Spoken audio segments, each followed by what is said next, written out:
5 प्रश्न पत्रों के सेट में से ये दूसरा सेट जो हिंदी विषय का है दिया जा रहा है। इसके द्वारा आप अपनी तैयारी का आकलन सहज ही कर पाएंगे तथा आने वाले बोर्ड एग्ज़ाम के लिए आपकी तैयारी एक अलग मुकाम पर पहुंच पाएगी।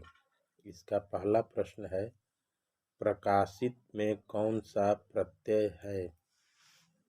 इत, इत, सित, एक और दो, दोनों।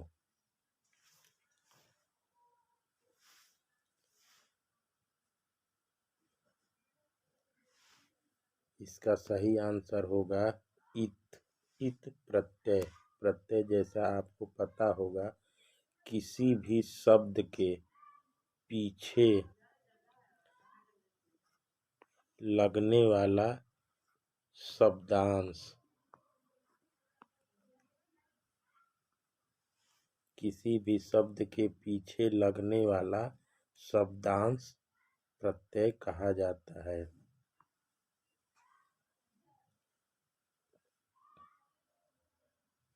दूसरा प्रश्न है, सज्जन का संधि विच्छेद है। सज धन जन, सम धन जन, सु धन जन, सत धन जन।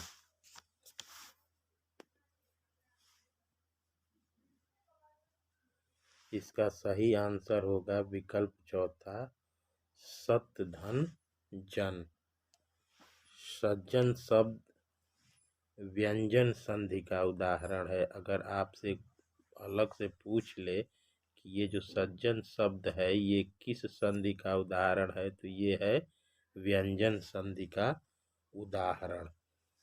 आपके दो प्रश्न यहाँ पे बन गए। सज्जन का संधि विच्छेद सत धन जन तथा सज्जन शब्द किस संधि का शब्द है, तो यह हो गया व्यंजन संधि। प्रश्न तीसरा है, भूषण की कविता है कवित, मातृभूमि, झंकार, तोड़ती पत्थर। भूषण की कविता का नाम है कवित। चौथा प्रश्न है, चतुर्भुज में कौन सा समास है? कर्मधारय समास, बहुब्रीहि समास, तत्पुरुष समास, अव्ययी भाव समास। तो इसका सही आंसर होगा बहुब्रीहि समास। क्यों होगा? क्योंकि बहुब्रीहि समास में अन्य पद की प्रधानता होती है। अन्य पद, अब अन्य पद क्या है? चतुर्भुज का मतलब होता है चार भुजाओं वाला। तो चार भुजाओं वाला कौन है? नारायण या विष्णु। इसलिए यहाँ पर बहुब्रीहि समास होगा। अब जैसे एक ये दिया है अव्ययी भाव, तो अव्ययी भाव में पूर्व पद की प्रधानता होती है। किसकी? पूर्व पद की। पूर्व पद की प्रधानता अव्ययी भाव में होती है। तत्पुरुष समास में अंतिम पद की प्रधानता होती है। किसकी? अंतिम पद।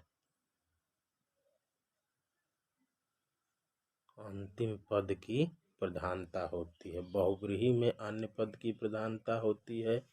अव्ययी भाव में पूर्व पद की प्रधानता होती है। तत्पुरुष समास में अंतिम पद की प्रधानता होती है। अब बच गया एक कर्मधारय। तो कर्मधारय विशेष विशेषण भाव का समास है, यानी इसमें तुलना की जाती है। तो इस तरह आपके एक प्रश्न से जुड़े हुए कई प्रश्न बन गए।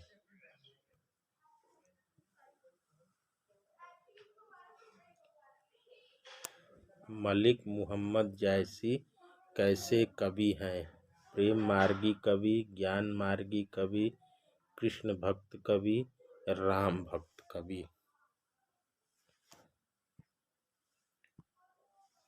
मलिक मोहम्मद जैसी प्रेम मार्गी कवि हैं। प्रेम मार्गी कवि हैं। मलिक मोहम्मद जायसी प्रेम मार्गी कवि हैं। इनकी एक उपाधि भी इनको दिया जाता है, प्रेम के पीर का कवि। क्या? प्रेम के पीर का कवि।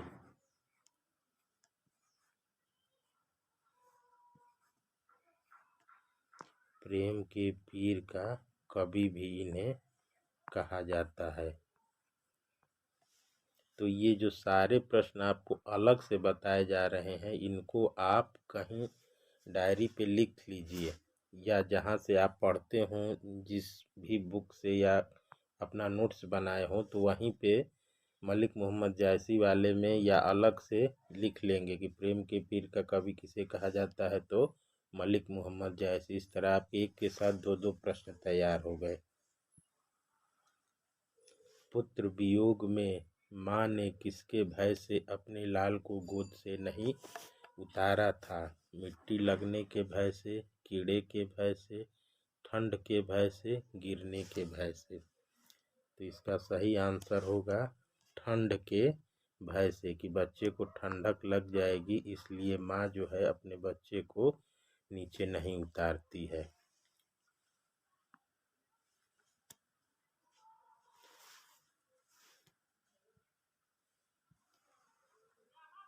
मीरा ने अपना प्रियतम किसे माना है? आराध्य किसे माना है? राम को, कृष्ण को, शिव को, बलराम को। इसका सही आंसर होगा कृष्ण को। मीरा कृष्ण की अनन्य उपासिका थी और इन्होंने अब कृष्ण को ही अपना सब कुछ मान लिया था। सुभद्रा कुमारी चौहान की कविता है? पुत्र वियोग, हार जीत, गांव का घर, उषा।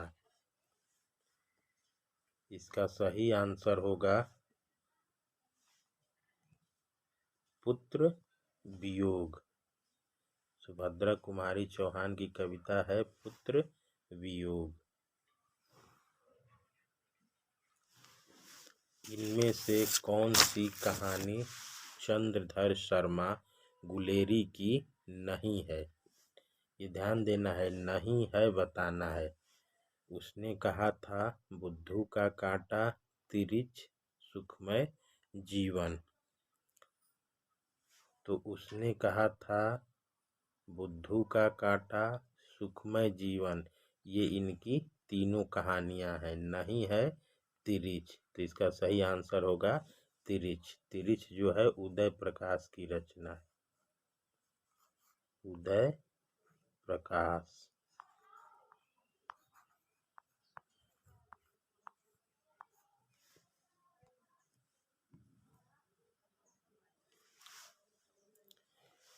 बड़प्पन में कौन सा प्रत्यय है? अन, पन, न और अपन। जैसा पहले ही हम बता चुके हैं कि प्रत्यय किसी भी शब्द के अंत में लगता है, तो बड़प्पन में कौन सा प्रत्यय है? पन प्रत्यय। विकल्प दूसरा पन प्रत्यय। आस्तिक का विपरीतार्थक शब्द है? विपरीतार्थक मतलब विलोम शब्द आपको बताना है। अमानुष, नास्तिक, शैतान, पुजारी।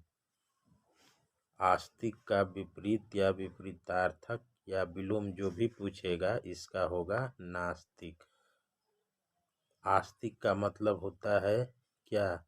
ईश्वर में विश्वास करने वाला। अगर एक शब्द वाले में भी पूछ सकता है ये कि ईश्वर में विश्वास करने वाले के लिए एक शब्द क्या होगा, तो जो ईश्वर में विश्वास करता है उसको कहते हैं आस्तिक। और नास्तिक ठीक इसका उल्टा होता है कि ईश्वर में विश्वास नहीं करता है वो। तो एक शब्द वाले में भी आपके ये दो हो गए। ईश्वर में विश्वास करने वाले के लिए एक शब्द आस्तिक हो गया और ईश्वर में विश्वास न करने वाले को नास्तिक कहते हैं। यहाँ आपका विलोम शब्द भी तैयार हो गया।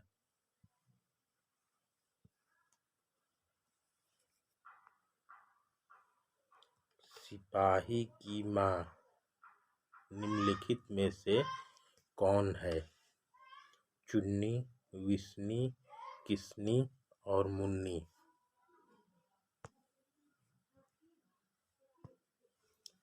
इसका सही आंसर होगा विष्णी। विष्णी सिपाही की माँ है।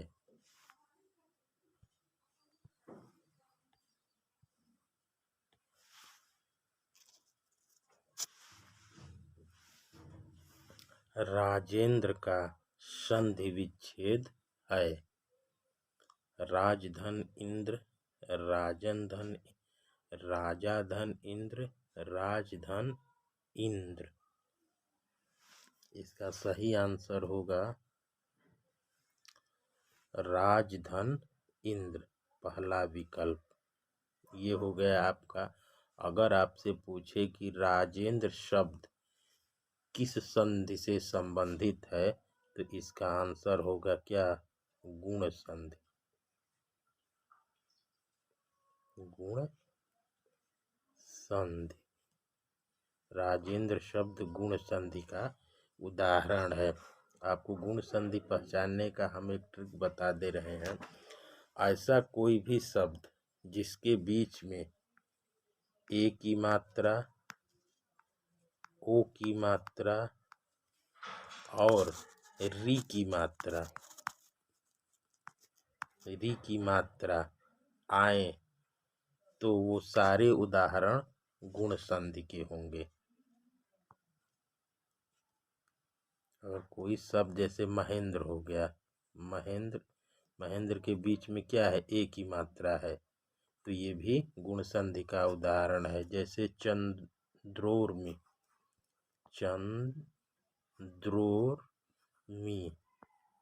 तो बड़े ओ की मात्रा है, तो ये भी गुण संधि का उदाहरण है। इसी तरह री, जैसे महर्षि,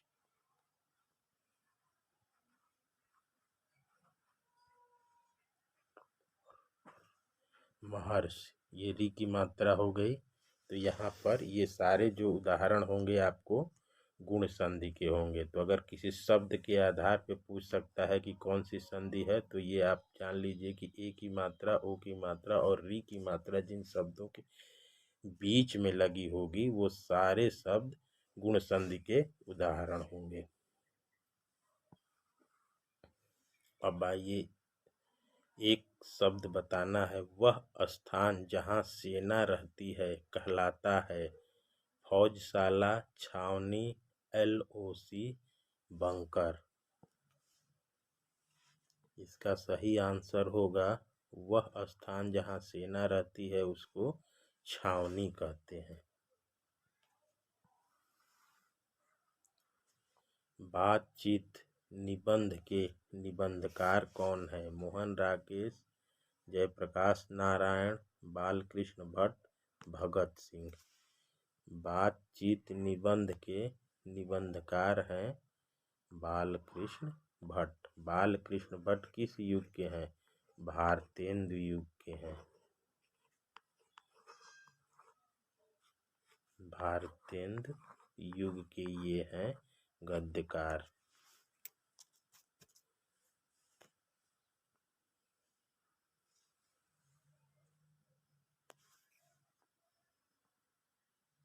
नाक काटना मुहावरे का अर्थ है अपमानित होना, मंजूर होना, गुस्सा होना, गरीब होना।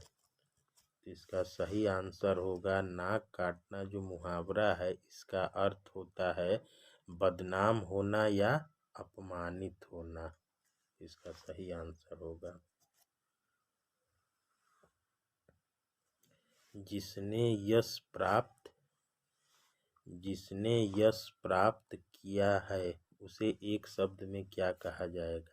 तेजस्वी, यशस्वी, गुणवान, मानवान। तो इसका सही आंसर होगा यशस्वी। जिसने यश प्राप्त किया है, एजस, उसको यशस्वी कहेंगे। और तेजस्वी का होगा जो जिसने तेज प्राप्त किया हो, वो हो गया तेजस्वी। ये सारे प्रश्न एक वाक्य वाले में आ जाएंगे आपके। भगत सिंह के पिता और चाचा किसके सहयोगी थे? चंद्रशेखर आजाद, बटुकेश्वर दत्त, लाला लाजपत राय, सुखदेव। इसका सही आंसर होगा क्या? सुखदेव। सुखदेव के सहयोगी थे। छात्रों के रहने का स्थान क्या कहलाता है? छात्रावास, महाविद्यालय, विद्यालय या संस्थान। इसका सही आंसर होगा छात्रों के रहने का स्थान छात्रावास कहा जाता है।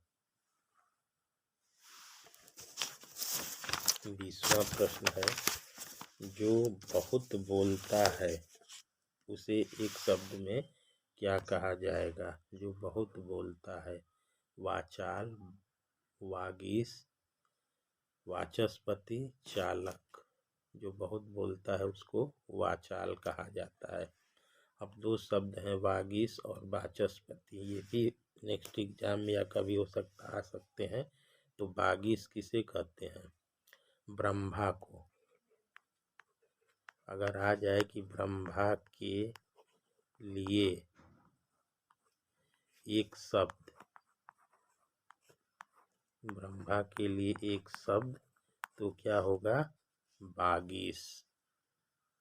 और वाचस्पति किसे कहते हैं? जो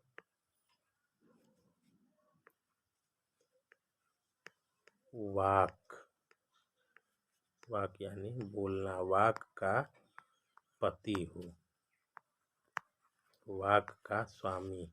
जो वाक का स्वामी हो, अर्थात बृहस्पति।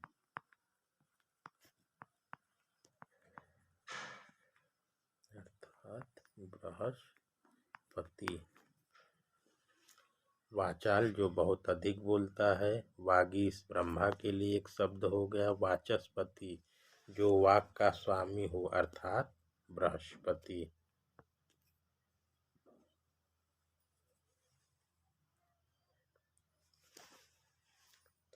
हाथ पैर कौन सा समास है? द्विगु समास, द्वंद्व समास, कर्मधारय समास, तत्पुरुष समास। तो हाथ पैर, हाथ पैर में कौन सा समास होगा? द्वंद्व समास। क्यों होगा? क्योंकि हाथ और पैर, इनके बीच और छिपा हुआ है या, ये दोनों एक दूसरे के विपरीतार्थक शब्द हैं।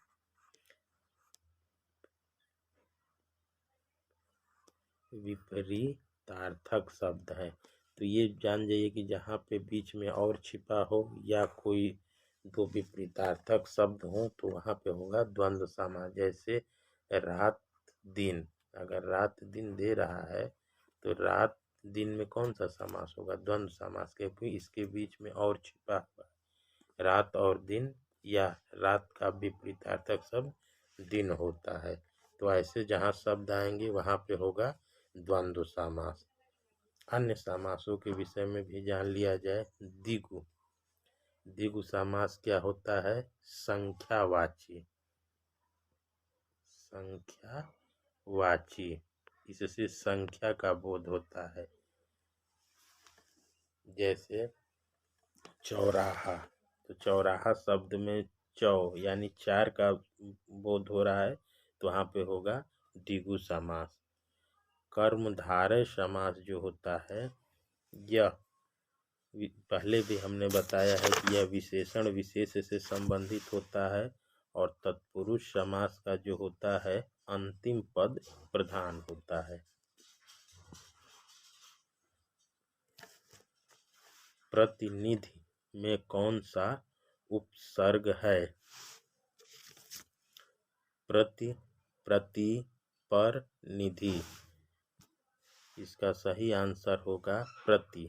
प्रतिनिधि में प्रति उपसर्ग। उपसर्ग क्या होता है?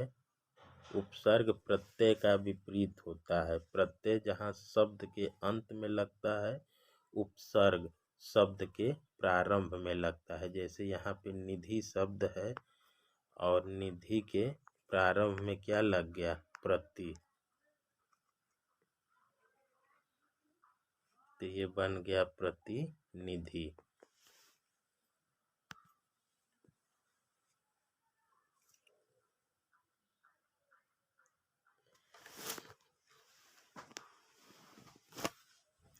इन प्रश्नों के सेट से आपकी तैयारी बहुत ही बेहतर हो पाएगी। जो चीज़ आपको नहीं समझ में आती है उसको आप स्कूल में आकर या फ़ोन के द्वारा भी समझ सकते हैं। अगर चैनल अच्छा लगता है तो इसको सब्सक्राइब करें, वीडियो को अपने जैसे अन्य बच्चों को शेयर करें, लाइक करें, जिससे कि अधिक से अधिक लाभ पहुंच सके। अगला प्रश्न है इसका, नीलांबर में कौन सा समास है? नीलांबर में कौन सा समास है? कर्मधारय, तत्पुरुष, अव्ययी भाव, बहुव्रीहि। नीलांबर में कौन सा समास है? कर्मधारय समास। कर्मधारय समास जो होता है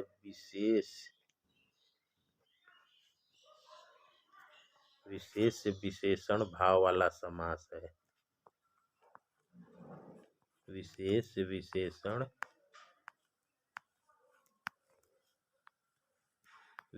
विशेषण भाव वाला समास में एक वस्तु की दूसरे वस्तु से तुलना की जाती है। तो जहाँ वस्तुओं की तुलना की जाए तो समझिए कि वो कर्मधारय समास है। अगला प्रश्न है, रघुवीर सहाय ने किस विषय से MA किया था? हिंदी, अंग्रेजी, इतिहास, भूगोल। इसका सही आंसर होगा अंग्रेजी। अंग्रेजी विषय से उन्होंने MA किया था। रघुवीर सहाय की कविता का नाम याद है ना आपको? क्या? अधिनायक।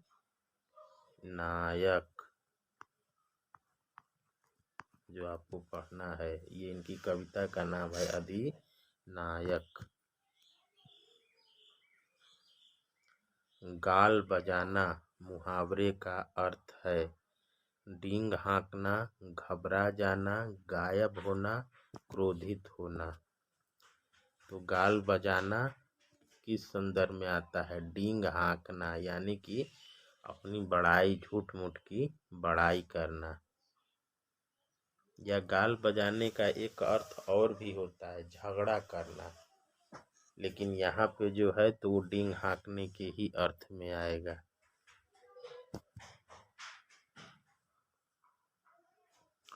तपोबल का संधि विच्छेद होगा।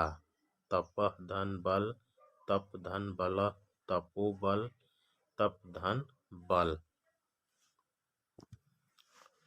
तपोबल, इसका सही आंसर होगा तपः धन बल। तपः धन बल इसका सही आंसर होगा। अगर आपसे पूछे कि तपोबल में कौन सी संधि है तो इसका आंसर होगा क्या? विसर्ग। कौन सी संधि? विसर्ग संधि।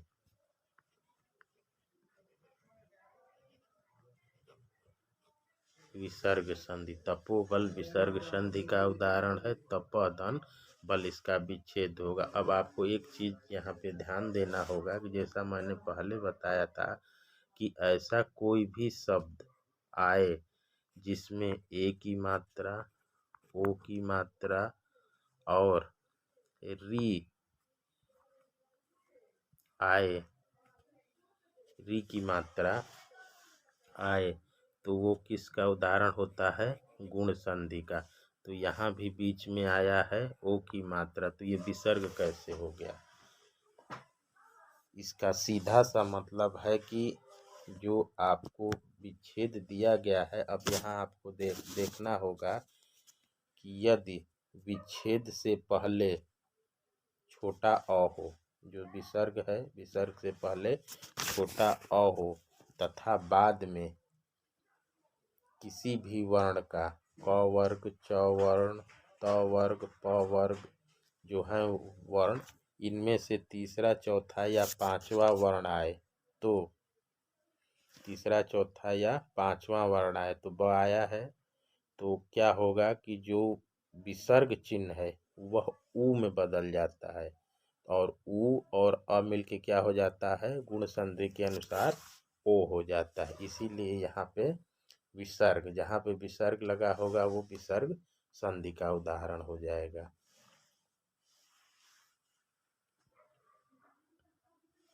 उपवन में कौन सा उपसर्ग है?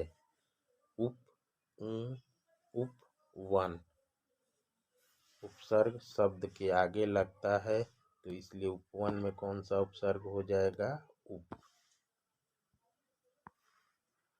ओ सदा नीरा शीर्षक का संबंध किस विधा से है? यह बताना है आपको कि ओ सदा नीरा जो है वो क्या है, उपन्यास है, कहानी है, निबंध है या नाटक है। तो ओ सदा नीरा क्या है? निबंध है। किसका निबंध है?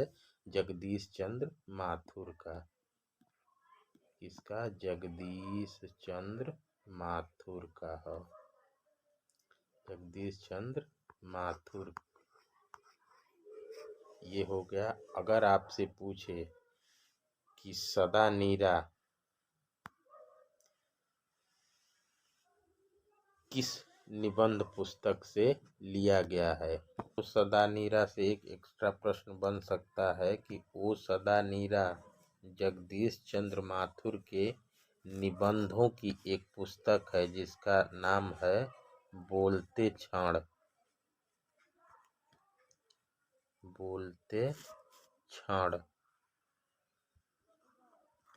यह उससे लिया गया है। तो एक प्रश्न आपका ये पूछ सकता है कि ओ सदा नीरा शीर्षक जो निबंध है वो जगदीश चंद्र माथुर की किस पुस्तक से लिया गया है? तो इसका आंसर हो जाएगा बोलते क्षण निबंध संग्रह से। तिरिछ के रचनाकार हैं प्रेमचंद, सत्यजीत राय, मनु भंडारी, उदय प्रकाश। तिरिछ ये उदय प्रकाश की रचना है। तिरिछ कहानी है।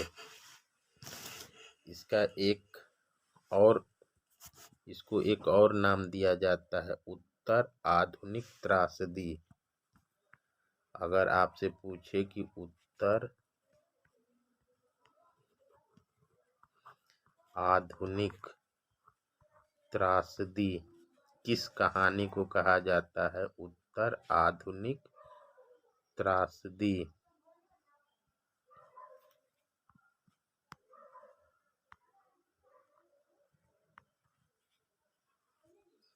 आधुनिक उत्तर त्रासदी किस कहानी को कहा जाता है? तो उसका आंसर आपको हो जाएगा तिरिछ। यानी दो प्रश्न हो गए। तिरिछ के रचनाकार उदय प्रकाश, उत्तर आधुनिक त्रासदी किस कहानी को कहा जाता है? तो कहा जाता है तिरिछ को।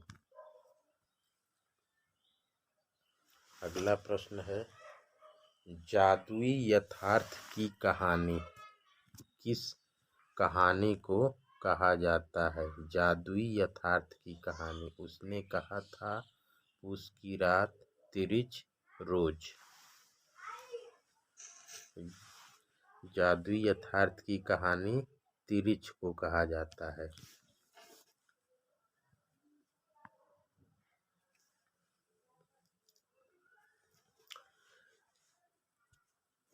नारी स्वप्न है, नारी सुगंध है, नारी पुरुष की बाह पर झूलती हुई जूही की माला है। यह पंक्ति किस रचनाकार से संबंधित है? प्रेमचंद, अज्ञेय, मोहन राकेश, रामधारी सिंह दिनकर। यह रामधारी सिंह दिनकर से संबंधित है और जिससे लिया गया है उसका नाम है, पाठ का नाम अर्धनारीश्वर।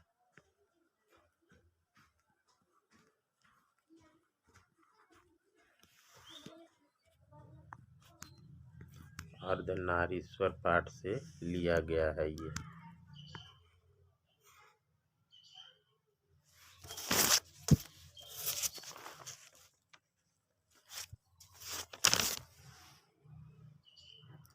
सदाचार का संधि विच्छेद है। सदा धन चार, सत धन आचार, सदा आचार, सद धन आचार। इसका सही आंसर होगा सत धन आचार। सत धन आचार सदाचार है और यह सदाचार शब्द व्यंजन संधि का उदाहरण है।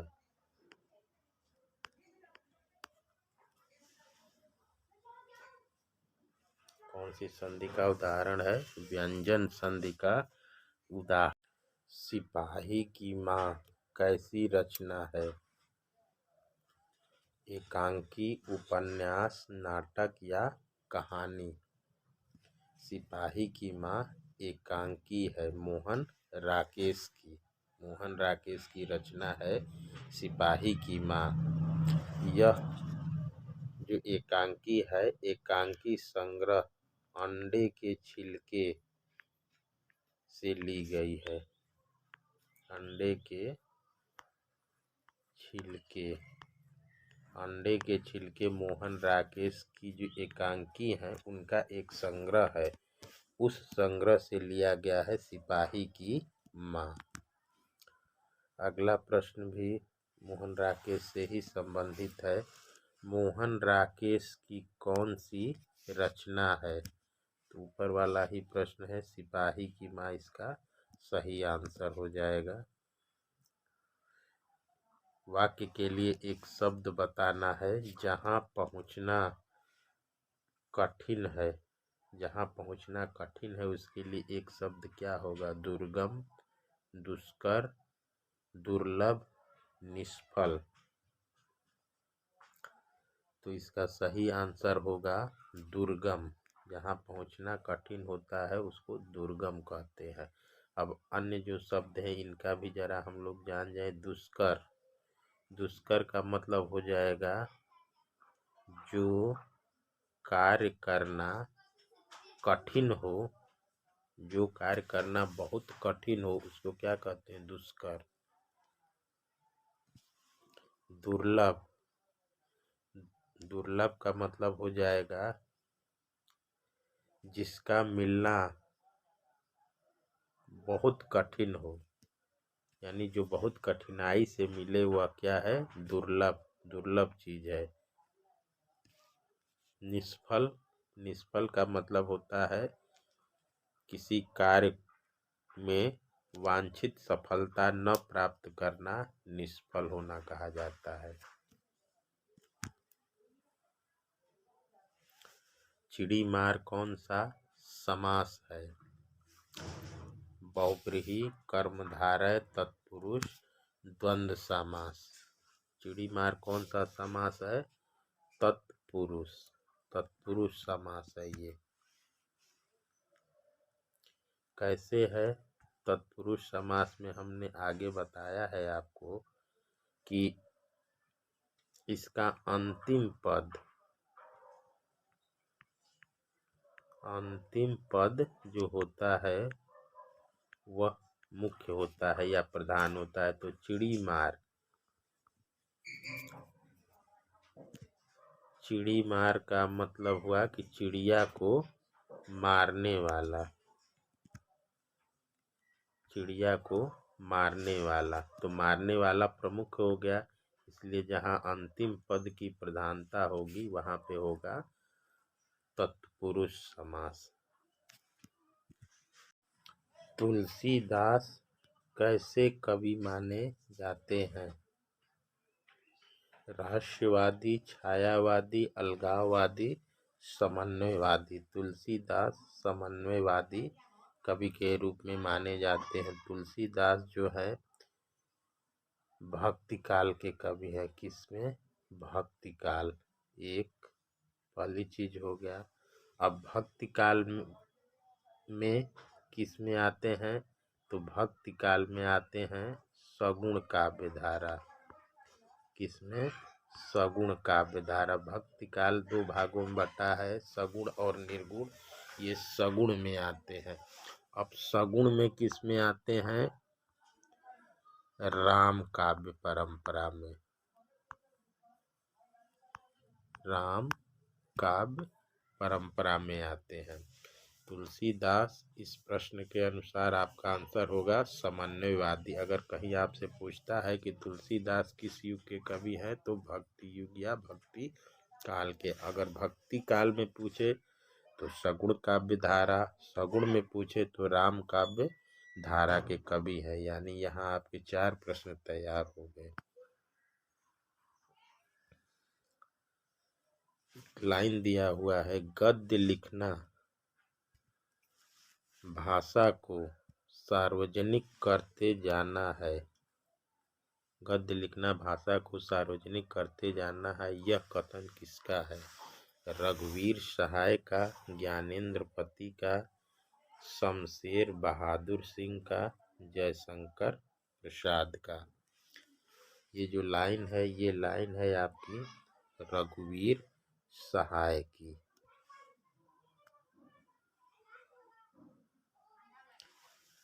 दाने दाने को तरसना मुहावरे का अर्थ है। भुखमरी की स्थिति, कंजूस होना, लाचार होना, निर्धन होना। दाने दाने को तरसना मुहावरे का अर्थ हो जाएगा लाचार हो जाना।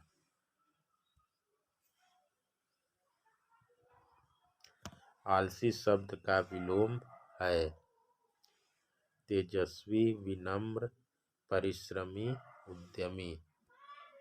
आलसी शब्द का जो विलोम होगा वो होगा क्या? परिश्रमी। आलसी जो कुछ काम ना करे, परिश्रमी जो काम करे। अब ये 3 शब्द हैं, इनके भी हम विलोम देख लेते हैं। तेजस्वी का क्या हो जाएगा? निस्तेज। निस्तेज। इन सब को आप अलग से किसी कॉपी या डायरी में लिखते जाइए, आपके एक्स्ट्रा प्रश्न बनते जा रहे हैं।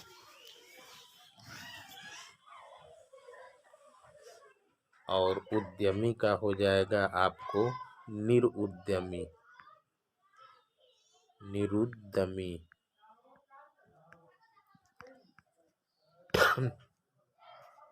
निरुद्यमी। और विनम्र का हो जाएगा अविनम्र।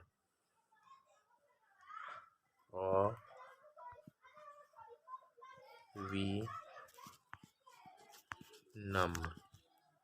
उद्यमी का हो जाएगा निरुद्यमी, विनम्र का हो जाएगा अविनम्र,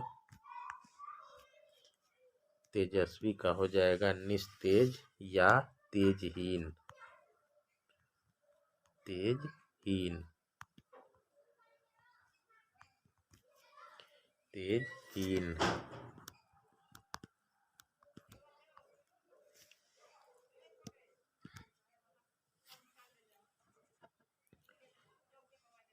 ये जो सारे प्रश्न आपको दिए जा रहे हैं, इन प्रश्नों का जो PDF होगा उसका लिंक आपको डिस्क्रिप्शन में मिल जाएगा। आप अगर इसका सेट तैयार करना चाहेंगे तो आसानी से PDF निकलवा सकते हैं, वो आपके पास रहेगा और आप अपनी तैयारी को बेहतर कर सकेंगे। हाँ, चैनल को ज़रूर सब्सक्राइब कर लीजिए, क्योंकि इसके अलावा अभी 3 सेट आएंगे। हिंदी के, हिस्ट्री के भी 4 सेट होंगे, और अगर टीचर लोग का सहयोग रहता है तो पॉलिटिकल साइंस और भूगोल का भी सेट आपको दिया जाएगा, क्योंकि आप बेहतर तैयारी कर सकें, स्कूल का नाम आगे बढ़ाएं, यही हम लोगों का उद्देश्य है।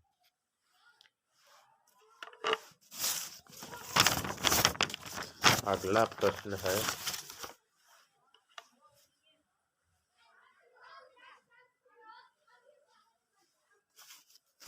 आजन्म में कौन सा समास है? अव्ययी भाव, तत्पुरुष समास, कर्मधारय समास, या द्विगु समास। अव्ययी भाव में आजन्म में अव्ययी भाव समास है। अव्ययी भाव समास में क्या होता है कि पूर्व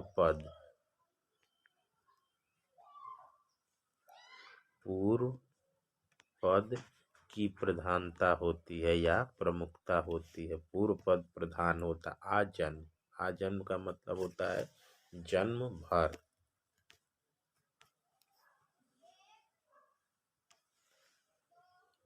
कमल नयन कौन सा समास है? कर्मधारय द्वंद्व तत्पुरुष अव्ययी भाव। कमल नयन में कर्मधारय समास है। पहले ही मैंने बताया कि जहाँ दो वस्तुओं की तुलना की जाए या उनकी विशेषता बताई जाए तो वहाँ पे कर्मधारय समास होगा। तो यहाँ कमल नयन बताया जा रहा है कि जो आँख है वो कमल के समान है। विशेषण विशेष भाव है, इसलिए यहाँ पे कर्मधारय समास होगा।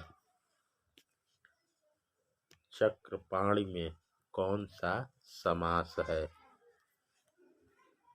बहुव्रीहि कर्मधारय तत्पुरुष द्विगु समास। यहाँ पे कौन सा समास होगा? बहुव्रीहि। क्यों होगा? क्योंकि चक्रपाणि जो शब्द है वो अन्य पद की प्रधानता को बता रहा है। अन्य पद यानी कि चक्र है जिसके हाथ में, तो किसके हाथ में चक्र होता है? या विष्णु या कृष्ण को बता रहा है। इसलिए यहाँ पे अन्य पद की प्रधानता होने के कारण बहुव्रीहि समास होगा।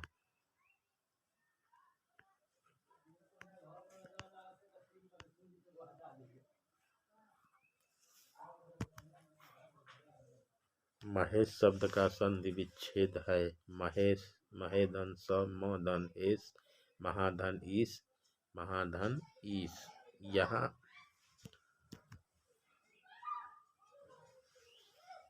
इसका सही आंसर होगा महाधन ईस।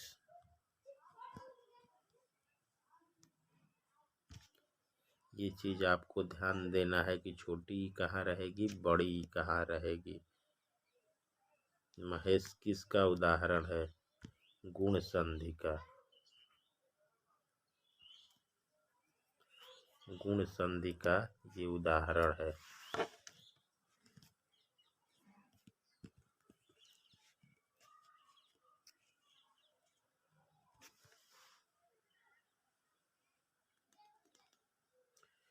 सुरभि का पर्यायवाची शब्द है और इस सुंदर का पर्यायवाची शब्द है। सुरभि, तरु, मनोहर, कुंदन। सुंदर का पर्यायवाची शब्द होगा मनोहर। सुंदर का पर्यायवाची होता है मनोहर। अब अगर इन तीन शब्दों के भी हम पर्यायवाची देखें तो इसको आप लोग लिख लीजिए। सुरभि का पर्याय होता है सुगंध, सौरभ या महक। सुगंध, सौरभ, महक। महक, सौरभ और सुगंध ये सुरभि के पर्यायवाची है। और तरु का पर्यायवाची क्या हो जाएगा? वृक्ष और पेड़। वृक्ष, पेड़। कुंदन का पर्यायवाची क्या हो जाएगा? कुंदन सोना को कहते हैं। सोना, हाटक। हाटक और सोना कुंदन के पर्याय हो गए। मनोहर सुंदर का पर्याय हो गया। तरु का हो गया वृक्ष और पेड़। सुरभि का सुगंध, सौरभ और महक। कमल शब्द का पर्यायवाची है सरोज, भानु, पुष्पगंधा, रश्मि। कमल शब्द का पर्यायवाची आप सभी को पता होगा सरोज होता है। तो भानु का बताइए क्या होता है? क्या होता है? सूर्य और रवि। पेन सही नहीं चल रहा है इसलिए लिखने में हो रहा है, लेकिन आप अच्छी तरीक़े से आवाज़ सुनिए। सूर्य और रवि भानु के पर्यायवाची होंगे। अब एक इसमें है पुष्प धनवा। पुष्प धनवा, ये ग लिखा है, ग नहीं होता, पुष्प धनवा, ये ध है। पुष्प धनवा, पुष्प धनवा का पर्यायवाची होगा कामदेव। कामदेव को कहते हैं पुष्प धनवा, या एक प्रकार की औषधि। इसका पर्याय हो जाएगा औषधि। पुष्प धनवा का पर्याय हो जाएगा कामदेव या औषधि। भानु का रवि और सूर्य। रश्मि का हो जाएगा आपका किरण, प्रभा, अंशु, ये सब रश्मि के पर्यायवाची, किरण, प्रभा, अंशु। अगला प्रश्न हम लोग देखते हैं, निम्नलिखित में से कौन से कवि निरक्षर थे, यानी पढ़े लिखे नहीं थे?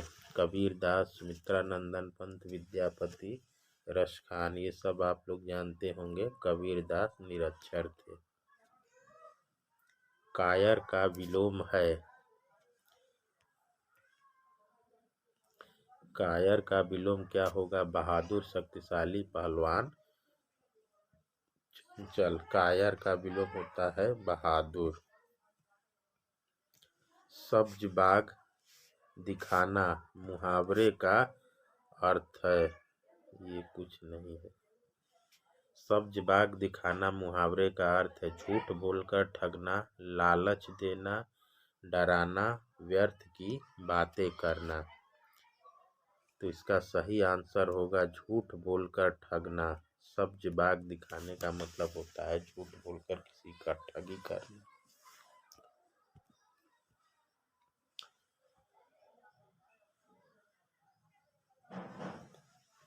अंतिम प्रश्न है, किस कवि का मूल नाम वैद्यनाथ मिश्र है? त्रिलोचन, नागार्जुन, विद्यापति, जयशंकर प्रसाद। तो वैद्यनाथ मिश्र जो मूल नाम है वो किसका है? नागार्जुन बाबा का। इस प्रकार बच्चों 50 प्रश्नों का एक सेट आपको दिया गया है। इस सेट को आप हल कीजिए, अपनी तैयारी का आकलन कीजिए और कमेंट में हमें बताइए कि इन 50 प्रश्नों में से कितने प्रश्न आपने आसानी से कर लिए, कौन कौन से प्रश्न आपको नए लगे। धन्यवाद।